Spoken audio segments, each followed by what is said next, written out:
जय हिंद। दोस्तों, आज से न्यूज़पेपर हेडलाइंस और उसका मीनिंग, ये दोनों चीज़ों का सीरीज जो है रिज्यूम कर रहे हैं साथ साथ। बाकी जो ट्रांसलेशन का सीरीज है अपने समय पे चलता रहेगा, उसको भी आप इंजॉय करिए और इसको भी इंजॉय करिए।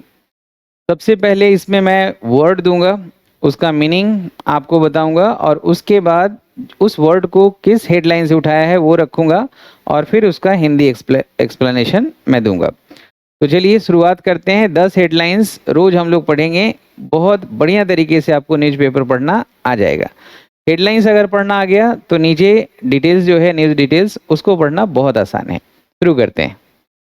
दोस्तों, क्लास को आगे बढ़ाएं उसके पहले बता दूं कि श्याम शर्मा क्लासेस एक नया कोर्स भी इंट्रोड्यूस किया है श्याम शर्मा क्लासेस के ऐप पे, जो प्ले स्टोर पे जाके आप उसको डाउनलोड करें। स्पेशल इंग्लिश बैच जो है खास करके रिटेन इंग्लिश को मजबूत करने के हिसाब से, और उन बच्चों के लिए जो CAPF के हैं, UPSC मेन के लिए हैं, या UP PCS J के लिए हैं, या RS राजस्थान PSC के लिए हैं।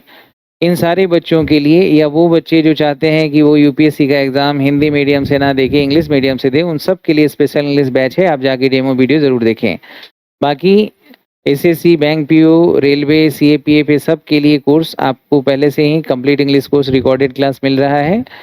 आप ये सारी जानकारी 9599614791 पे कॉल करके प्राप्त कर सकते हैं। चलिए दोस्तों, पहला जो वर्ड आपको दिख रहा है वो है मोराटोरियम। मोराटोरियम का मतलब पता है क्या होता है? मोराटोरियम का मतलब होता है अगर किसी ने लोन लिया है किसी से, लेकिन वो लोन की अवधि बढ़ा दी गई है, उस दरमियान उसे ऋण को चुकाने की ज़रूरत नहीं है, तो ये जो टाइम मिलता है इसको मोराटोरियम कहते हैं।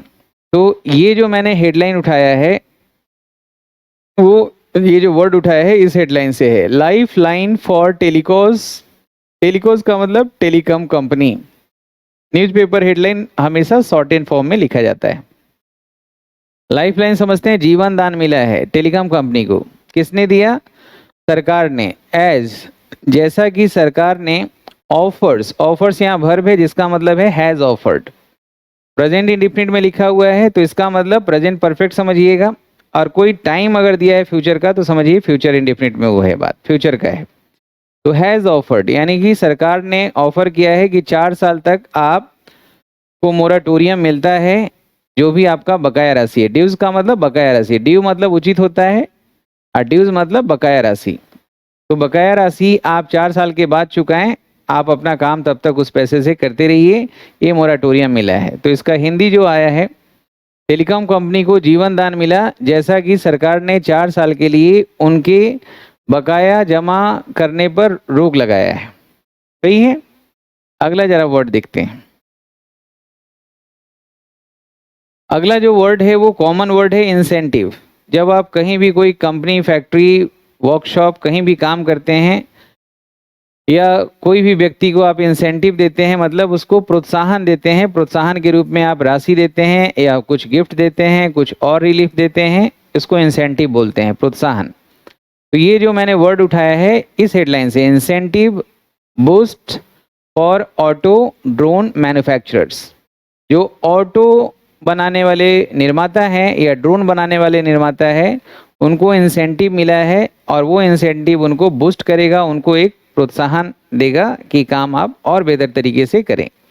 तो इसका हिंदी यही हुआ, प्रोत्साहन राशि से ऑटो और जो ड्रोन निर्माता हैं उनको मदद मिला है। अगला जो वर्ड है दोस्तों वो है अवेट। अवेट का मतलब होता है उकसाना, किसी को इंस्टिगेट करना, प्रोवोक करना। तो ये जो वर्ड मैंने उठाया है, quarrel is not awaiting suicide से सुप्रीम कोर्ट। सुप्रीम कोर्ट ने कहा है कि कोई झगड़ा कर ले और झगड़ा के बाद अगर कोई दूसरा पक्ष आत्महत्या कर लेता है तो वो आदमी को दोषी नहीं किया जाएगा। झगड़ा होना आत्महत्या के लिए उकसाना नहीं हो सकता है। सही है। कोई भी अपना पॉइंट ऑफ व्यू कह रहा है, कोई बात पे किसी से डिस्प्यूट हो सकता है, क्वेरल हो सकता है, इसकी वजह से कोई आत्महत्या करता है तो इसके लिए झगड़ा करने वाला व्यक्ति जिम्मेदार नहीं होगा। ये सुप्रीम कोर्ट ने कहा है, आपके अपेक्स कोर्ट ने कहा है। तो इसका हिंदी समझ गए, झगड़ा आत्महत्या के लिए उकसाने का जिम्मेदार नहीं हो सकता, कारण नहीं हो सकता, सुप्रीम कोर्ट ने ऐसा कहा है। अगला जो वर्ड है दोस्तों वो है जांच पड़ताल करना, प्रूफ, जांच पड़ताल करना ये वर्ब है, और PROV प्रूफ का मतलब साबित होता है, सबूत होता है, प्रूफ, प्रूफ। तो प्रूफ का मतलब जांच पड़ताल करना होता है, इन्वेस्टिगेट करना, इंक्वायर इनटू करना या लुक इनटू। तो ये जो वर्ड मैंने उठाया है वो हेडलाइन है, government begins prove into a kidnap of Afghan Hindu. एक अफगान हिंदू हैं जो मिसिंग है, जो वहाँ पे दवा वगैरह से संबंधित कार्य करते थे अफगानिस्तान में, वो मिसिंग है, उनको अपहरण कर लिया गया है और इस बात की जांच सरकार शुरू कर चुकी है। सही है, इसका हिंदी हुआ, सरकार ने अफगान हिंदू के अपहरण का जांच पड़ताल शुरू कर दिया है। बिगिंस मतलब हैज बिगन। अगला जो वर्ड है वो है ट्रांसिएंट। ट्रांसिएंट का मतलब होता है क्षणिक।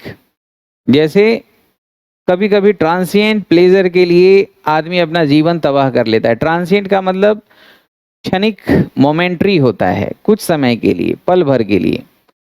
ट्रांसिएंटिज्म, ये जो हेडलाइन उठाया गया है ये एडिटोरियल से है, जहाँ पे पेट्रोल के टैक्सेस के ऊपर कुछ सरकार ने रिबेट दिया है। तो ये बोल रहा है, यहाँ हेडलाइन में कहा जा रहा है कि इससे मामूली राहत मिलेगा, क्षणिक है, बहुत ज़्यादा नहीं है, क्षणिक आराम। अगला जो वर्ड है to frame charges. To frame charges मतलब किसी पे आरोप तय करना कि आरोप ये लगाया जा रहा है इन पे, बाकी आगे इन्वेस्टिगेट होगा। तो आरोप तय करने के लिए हम टू फ्रेम चार्जेस का यूज करते हैं। जैसे court will frame charges against 4 persons. तो ये जो वर्ड मैंने उठाया है ये है इस हेडलाइन से कि कोर्ट फ्रेम्स चार्जेस इन दाभोलकर मर्डर। दाभोलकर का मर्डर हो गए थे जब सुबह में मॉर्निंग स्ट्रॉल के लिए निकले थे, उस समय उनका मर्डर हो गया था। इसमें 4 लोगों को आरोपित किया गया है। तो इसका मतलब फ्रेम चार्ज मतलब आरोपित करना होगा, अक्यूज। सजा नहीं सुनाया गया है, सिर्फ आरोप लगा है, उस पर अभी इन्वेस्टिगेशन चलेगा। न्यायालय ने दाभोलकर हत्या के आरोप तय किए हैं। सही है। अगला जो वर्ड है दोस्तों वो है रिसफल। रिसफल का मतलब फेरबदल। रिसफल करना यानी कि आप हमेशा सुनते हैं कि IAS का रिसफलिंग हो गया इस स्टेट में, IPS का रिसफलिंग हुआ है। तो ये जो रिसफल उठा है, लुटियन जोन बोलते हैं दिल्ली में, वो जोन जो अंग्रेज के टाइम का बना हुआ है, जैसे संसद भवन या जितना भी वो आता है आपका ये प्रेसिडेंट का हाउस, ये सारे लुटियन जोन्स में आते हैं। तो ये लुटियन जोन, लुटियन एक आर्किटेक्ट था अंग्रेज के टाइम में, उसी के नाम पे पड़ा है। तो ये जो लुटियन जोन है उसमें रिसफल होगा, यानी उसमें यहाँ पे हेडलाइन में डिटेल में बात किया गया है आगे न्यूज़ में कि बहुत सारे बंगला जो है वो अभी खाली है और उन सारे बंगलों को फिर से फेरबदल करके किसी किसी में अलॉट किया जाएगा। लुटियन क्षेत्र में फेरबदल हुआ है। ठीक है। अगला जो वर्ड है दोस्तों नोड। नोड का मतलब होता है सहमति देना, सिर हिलाकर। तो ये जो हेडलाइन उठाया है कि स्पुतनिक लाइट, स्पुतनिक जो रसिया ने एक वैक्सीन निर्माण किया है, उस स्पुतनिक लाइट का तीसरे फेज के लिए क्लिनिकल ट्रायल यानी क्लिनिकल जांच शुरू हुआ है कि इंडिया में इसको लागू करना चाहिए कि नहीं, कि एक ही डोज में ये अपना जो है एंटीबॉडी तैयार कर लेता है, उसके ऊपर है। नोड का मतलब सिर हिला के सहमति देना। स्पुतनिक लाइट नाम है को तीसरे चरण का क्लिनिकल परीक्षण के लिए सहमति मिला है। अगला जो वर्ड है दोस्तों गैम्बलिंग, ये पहले से आपको पता होगा, जुआ। ये उठाया गया है इस हेडलाइन से 1400 अरेस्टेड। यहाँ पे जब पैसिव में वाक्य लिखा होता है, वर्ब का थर्ड फॉर्म है, तो उसको पैसिव समझिएगा। न्यूज़पेपर के हेडलाइन को ऐसे लिखा जाता है। इसका मतलब हुआ 1400 वर अरेस्टेड गैम्बलिंग के आरोप में। जो यूरो चैंपियनशिप के दौरान जो गैम्बलिंग हुआ है ऑल ओवर वर्ल्ड में, तो इंटरपोल ने इसके लिए 1400 लोगों को गिरफ्तार किया है। तो जब भी वर्ब का थर्ड फॉर्म हो वो समझिए, चाहे तो एडजेक्टिव होगा या पैसिव में बनाया है, वहाँ पे helping verb, is, am, are, was, were, ये सबको मिसिंग कर दिया जाता है, ड्रॉप कर दिया जाता है। ठीक है। 1400 लोगों को यूरो चैंपियनशिप के दौरान जुआ खेलने के आरोप में गिरफ्तार किया गया है।